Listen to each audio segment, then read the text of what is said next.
Duha ka adlaw sa dili pa ang Pasko, subling giinspeksyon sa kapulisan ang mga stall sa pabuto sa Sitio Takan, Babag, Lapu-Lapu City.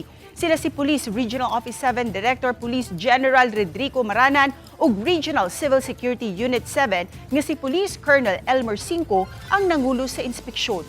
Tagsa-tagsa nilang gisusi ang mga matang sa mga pabuto nga gitinda. Lakip na ang ilang mga permit.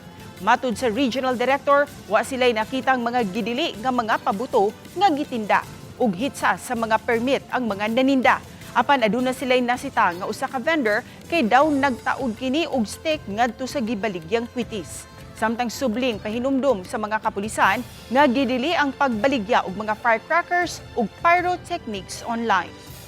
Dapat ay doon siya sa malayo, 50 meters, more than 50 meters away doon sa tinatawag natin selling area sapagkat ang katawan ng tao ay merong tinatawag na static electricity na pag humawak tayo ng mga explosive, mga pulbura ay kusang sumisindi dahil doon sa static electricity na napoproduce ng katawan ng tao. Although hindi naman siya pinagbawal per se, but yung pagbenta po natin sa online ay bawal po. We have a designated areas na kung saan lang po tayo pwedeng bumili at mag-display ng firecracker. Bali, naglalagay tayo ng BPSO as part of security.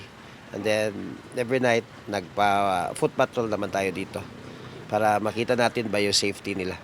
24 hours ang pag-monitor namin and pag-inspection din na arapon midri and also to secure the area and also to manage the flow of traffic dito.